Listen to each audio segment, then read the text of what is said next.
جو آپ میں سے سٹینڈ لیتا جاتا ہے، انصاف کے لیے کھڑا ہوتا ہے، لوگوں کی آزادی کے لیے، لوگ اس کو ہمیشہ یاد رکھیں گے.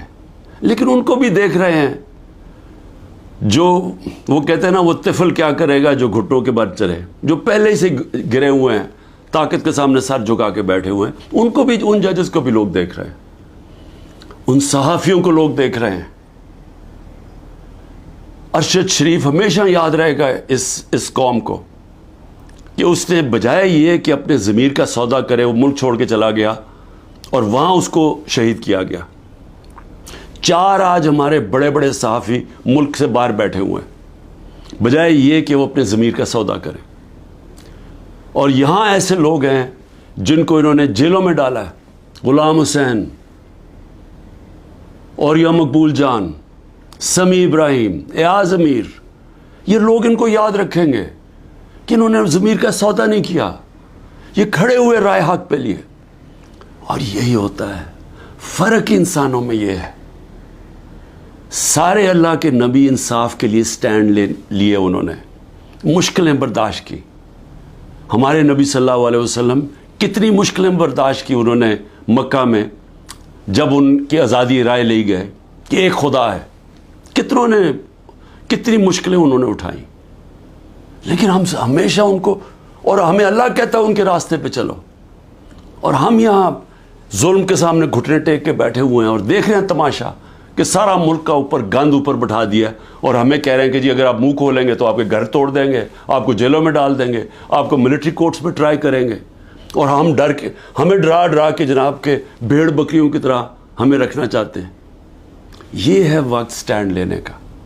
اور میں سب سے زیادہ آخر میں اپنی پارٹی کا، کہ میری پارٹی کا یہ مشکل وقت جو آیا، ایک طرح میں اللہ کا شکر کرتا ہوں کہ مجھے پہلی دفعہ نظر آیا اپنے لوگوں کا کہ کون کتنے پانی میں تھا، کس کا کتنا نظریہ تھا، کون اپرچونسٹ تھے، اور جن کو میں بالکل نہیں سمجھ رہا تھا کہ وہ ایسے سٹینڈ لینے کے قابل ہیں، کھڑے ہو گئے. وہ مشکل وقت کے سامنے کھڑے ہو گئے.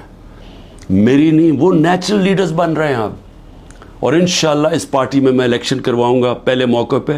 نیشنل لیڈرشپ، نیچرل ہماری پولیٹیکل لیڈرشپ نکلے گی، اور یہ ہوگی انشاءاللہ وہ اصل تحریک انصاف جو اس ملک کے اندر، جو 27 سال پہلے میں نکلا تھا، انصاف کا، عدل اور انصاف اس ملک میں سب سے پہلے قائم کریں گے، پھر یہ ملک خوشحال ہوگا. وہ انشاءاللہ وہ لیڈرشپ نکل رہی ہے. پاکستان زندہ باد.